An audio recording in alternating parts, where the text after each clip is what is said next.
Bengal has a कर्स, और वो कर्स क्या है मैं आपको बताता हूँ।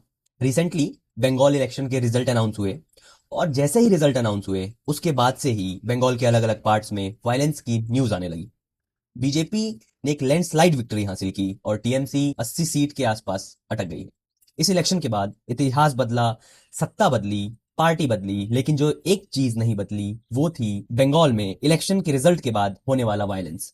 ममता के साथ खेला हो गया और वो अम्मा अम्मा अम्मा अम्मा कम्मा कम्मा। सिर्फ यही करती रह गई। रिजल्ट के बाद से 5 डेथ हो चुकी हैं, जिसमें 2 बीजेपी के लोग हैं और 3 टीएमसी के। रिसेंटली जो सबसे बड़ी खबर है वो शुभेंदु अधिकारी, जो कि सीएम कैंडिडेट हो सकते हैं बंगाल के, उनके पर्सनल असिस्टेंट को गोली मार के उनकी हत्या कर दी गई। ये एक सबसे बड़ी न्यूज इस समय की। बंगाल के कई हिस्सों से कई वीडियोस बाहर आए, जहां कहीं किसी ऑफिस में आग लगा दी गई, किसी मार्केट को लूट लिया गया, कहीं लोगों के बीच में मारपीट हो गई, झड़प हो गई, हिंसा हो गई।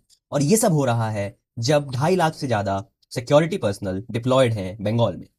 अब कुछ लोग आएंगे और शुरू हो जाएंगे कि ये सब तो पहले भी होता था, तब क्यों नहीं बोलते थे। भाई मैंने अभी अभी कंटेंट बनाना शुरू किया है ना, और मैंने अपने पिछले वीडियो में ये भी बोला था कि ये जो वायलेंस है ये इलेक्शन रिजल्ट के बाद का, ये हमेशा से होता रहा है। पर बीजेपी के सबसे बड़े मुद्दों में से एक मुद्दा वायलेंस भी था, कि उनकी पार्टी सत्ता में आएगी तो ये वायलेंस वगैरह नहीं होगा। लेकिन कहानी वही है, बीजेपी जीती, स्टिल वायलेंस हजारों की संख्या में स्टार्ट हो गया। कई लोग आपस में लड़े झगड़े, कई चीजों का नुकसान हुआ।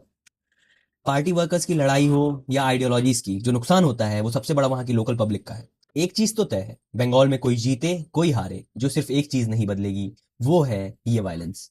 ये हमेशा की कहानी है और शायद हमेशा ही रहेगा।